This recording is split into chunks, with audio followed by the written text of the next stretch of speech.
आवहन्ति home मंत्राः यच्छन्दसा वृषभो विश्वरूपः छन्दोभ्योऽध्यमृतात् संबभूव समेन्द्रो मेधया स्पृणोतु अमृतस्य देवधारणो भूयासं शरीरं मे विचर्षणम् जिह्वा मे मधुमत्तमा कर्णाभ्यां भूरि विश्रवम् ब्रह्मणा कोशोषे मेधया पिहितः श्रुतं मे गोपाय आवहन्ति वितन्वाना आवहन्ति वितन्वाना।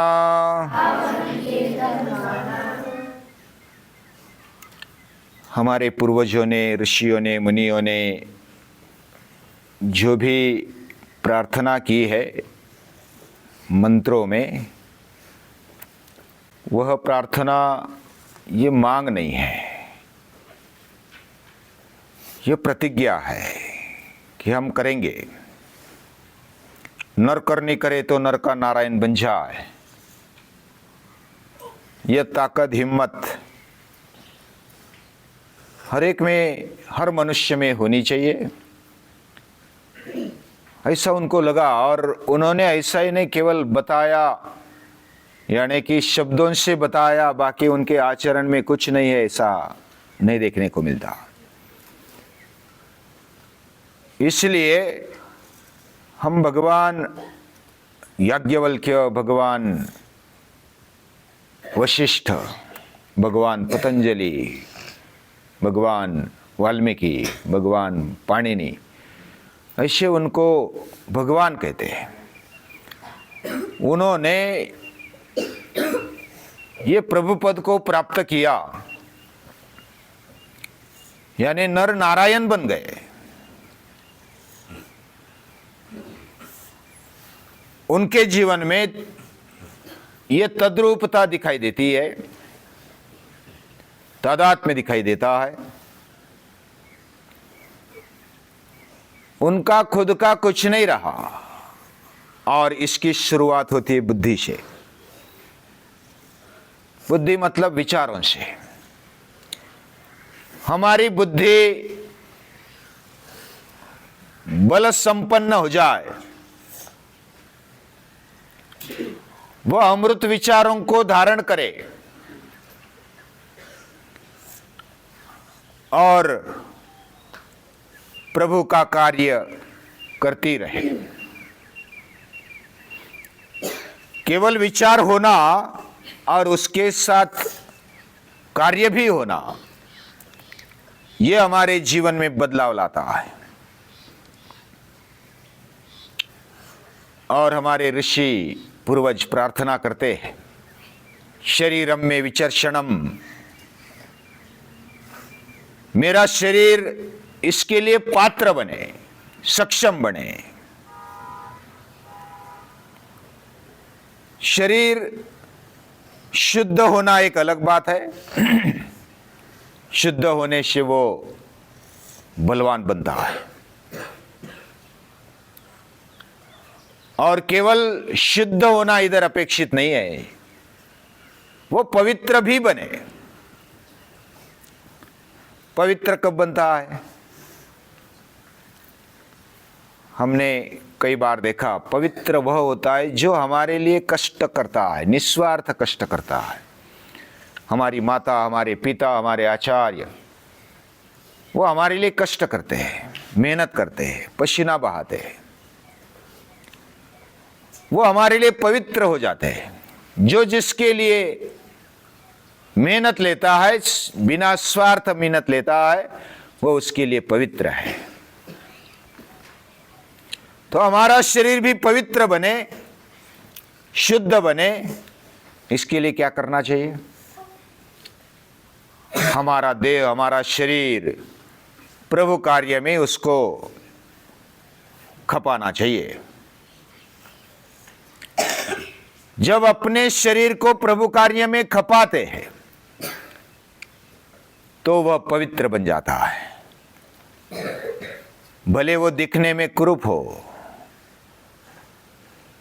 दिखने में कैसा भी हो, लेकिन वो पवित्र बन जाता है।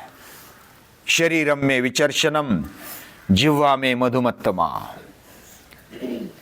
हमारी जिह्वा मधुर वाणी बोले। मधुर वाणी तब भी बोली जाती है जब हमारे हृदय भी मधुर है, हृदय निर्मल है, शुद्ध है, पवित्र है, तो हमारी वाणी शुद्ध और पवित्र बन जाती है, मधुर बन जाती है।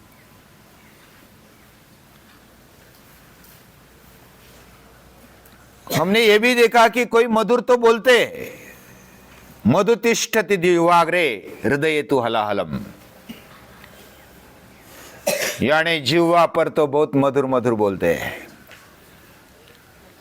लेकिन अंदर से विष होता है, हृदय में विष भरा होता है। ऐसे भी धृतराष्ट्र जैसे होते। लेकिन जो सचमुच जिनका हृदय शुद्ध है, पवित्र है, मधुर है, उनकी वाणी भी मधुर बन जाती है, उनकी जिह्वा मधुर बन जाती है। कर्णाभ्याम भूरि विश्रमम, हमारे कर्ण भी ऐसी बातें वह ग्रहण करे जिससे हमारा जीवन शुद्ध और पवित्र होता जाए।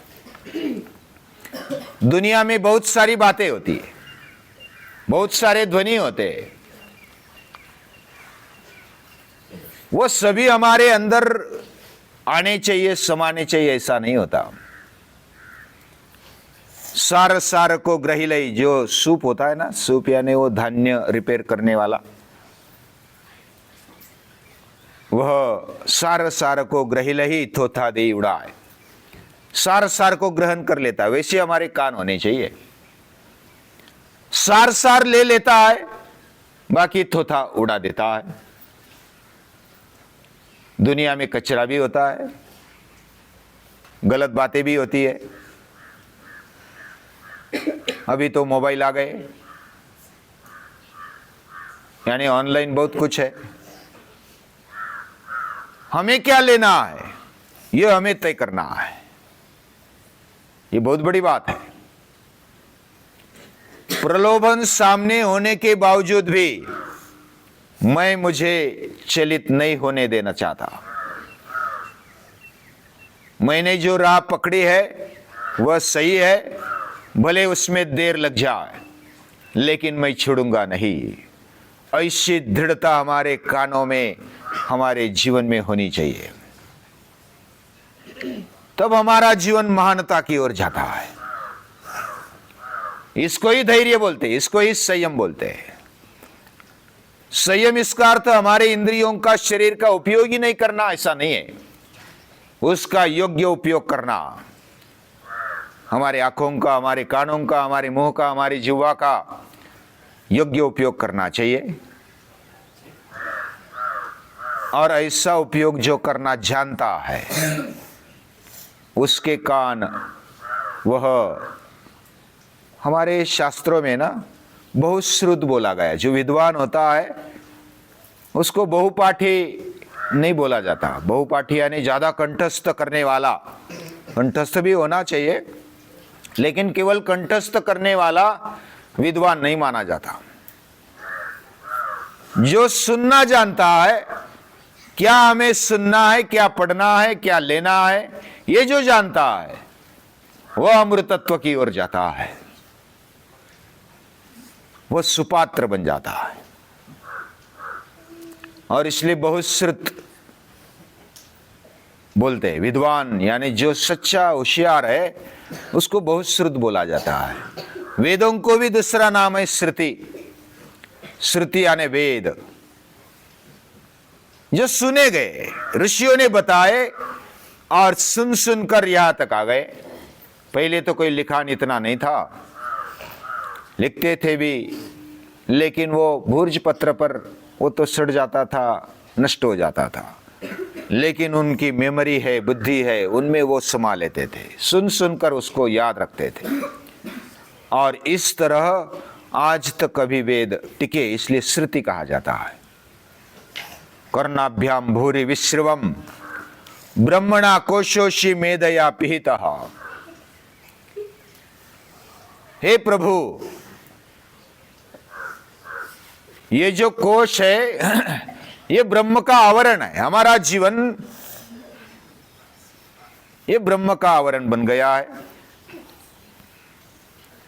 ब्रह्मणा कोशोषि मेधया पिहिता, हमारी बुद्धि उसको आवरित कर देती है। जो क्षुद्र बुद्धि है, स्वार्थी बुद्धि है, अल्प विचार करने वाली बुद्धि है, वह ब्रह्म को ढका देती है, यानी उसका आवरण हो जाता है। और वो हमारी क्षुद्र बुद्धि का आवरण हो जाता है। क्षुद्र बुद्धि मतलब क्या है? बहुत ही छोटा विचार करने वाली बुद्धि, स्वार्थी विचार करने वाली बुद्धि, केवल भोग के बारे में विचार करने वाली बुद्धि, वह क्षुद्र बुद्धि है। और जो महान बुद्धि है वो कौन सी है? जो ब्रह्म का विचार करती है, ब्रह्म बृहत, जो व्यापक है, व्यापकता का विचार करने वाली बुद्धि, वह वैसी बुद्धि है। जो केवल नजदीक का देखती है वह बुद्धि अल्प बुद्धि है, क्षुद्र बुद्धि है। जो दूर दूर का देख पाती है वह महान बुद्धि है। दूर दूर का देखने का मतलब दूरबीन ले लिया और दूर का देखा, उससे भी निरीक्षण होता है। लेकिन दूर का देखने का मतलब हम नियोजन तो करते, प्लानिंग करते 4 दिन का, 8 दिन का, लेकिन 8-10 साल बाद या तो मैं जब प्रौढ़ होऊंगा तब मेरा चरित्र कैसा होगा, मेरे में कौन से गुण आएंगे, मैं अपने जीवन को कैसे देखना चाहता हूं, अपने कुटुंब को कैसे देखना चाहता हूं, अपने राष्ट्र को कैसे देखना चाहता हूं, पूरे विश्व को कैसे देखना चाहता हूं। कुछ ऐसी कल्पनाएं हमारे मन में रखना, बुद्धि में रखना, और वो आदर्श हो। जो ऐसी कल्पना देख पाता है वो राम राज्य निर्माण कर पाता है, वो कुछ मेहनत कर पाता है, उसका ध्येय कभी छोटा नहीं होता, उसकी बुद्धि व्यापक हो जाती है, उसकी बुद्धि महान बनती है। जो हम साधारण व्यक्ति नहीं देख पाते वो देखते हैं। One who can see the impossible, invisible can do impossible. जो इनविजिबल है, जो हमें दिखाई नहीं देता, वो जो देखता है वन कैन डू इम्पॉसिबल, वो अशक्य शक्य कर पाता है। जो अशक्य लगता है कि क्या ऐसा हो सकता है, ऐसा भी करने की क्षमता उनमें दिखाई देती है। लेकिन जो हमारी क्षुद्र बुद्धि है वह ब्रह्म को ढाक देती है, यानी हमारे अंदर जो अमृतत्व है उसको ढाक देती है, उसको समझ में नहीं आने देती। जैसे कल पूछा था, यह अमृतत्व क्या है? जब तक हमारी क्षुद्र बुद्धि को हम छोड़ते नहीं तब तक हम अमृतत्व को नहीं पहचान पाएंगे, उसको समझ ही नहीं पाएंगे। और जो क्षुद्र बुद्धि से, हल्के बुद्धि से आगे बढ़ता है वह भोग के पीछे लगता है, इंद्रियों के पीछे लगता है और दुर्बल बन जाता है। और ये जो अमृतत्व है, आत्मा शक्ति है, वह बलहीन आदमी को नहीं मिलती। जो धैर्यवान होता है, जो बलवान होता है, उसको मिलता है। नायम आत्मा बलहीनेन लभ्यः, ये आत्मा बलहीन आदमी को नहीं मिलता। हमें बलवान बनना है ना, द्वैत सुन रहा है? जो बलवान होता है वह पा सकता है, आत्मशक्ति को पा सकता है। इसलिए क्षुद्र बुद्धि का त्याग, वह त्याग अभ्यास से होता है। निरंतर अभ्यास चाहिए, स्वाध्याय चाहिए, अध्यात्म हमारे जीवन में आना चाहिए। ये हमारे ऋषि मुनि चाहते हैं। श्रुतम में गोपाय, जो हमने सुना, जो हमने अध्यात्म के बारे में सुना, आत्मशक्ति के बारे में सुना, अमृतत्व के बारे में सुना, श्रुतम में गोपाय, जो सुना है उसकी रक्षा कर ले। ये बहुत ही अच्छी मांग है, अच्छे से अच्छी मांग। जो हमने हमारे लिए हितकारी, हमारे लिए कल्याणकारी सुना है, उसको, उसकी रक्षा करना है प्रभु।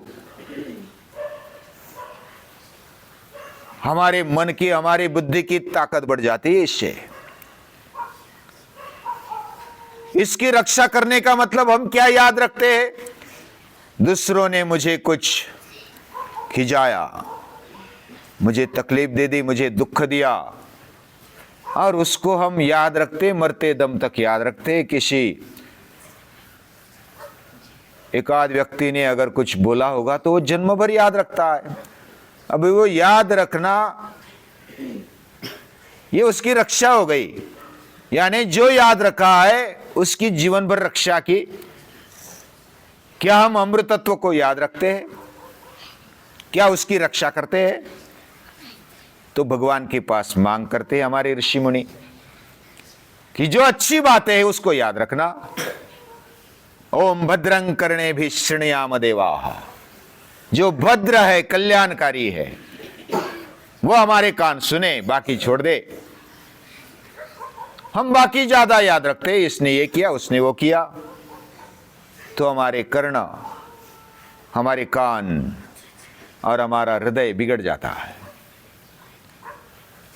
जो कचरे से भरा हुआ होता है वो कीड़ा बन जाता है। जो अस्वच्छता से भरा हुआ होता है उधर बदबू आने लगती है। और हम क्या भरे अपने हृदय में, अपने बुद्धि में, अपने स्मृति में? ये इधर मांग है, बहुत ही अच्छी से अच्छी मांग है। और ये मांग हमें योग्यता की ओर लेके जाएगी। ये बुद्धि का बल बढ़ाने के लिए हमारे ऋषि मुनियों ने मांगा है। अभी हमने सोचा कि ये मांग नहीं है, ये प्रार्थना, ये प्रतिज्ञा है। हम मेहनत करेंगे, हम अभ्यास करेंगे। मैं अभ्यास करूंगा, मैं मेहनत करूंगा, और जो करता है उसको मिलता है, जो नहीं करता उसको नहीं मिलता।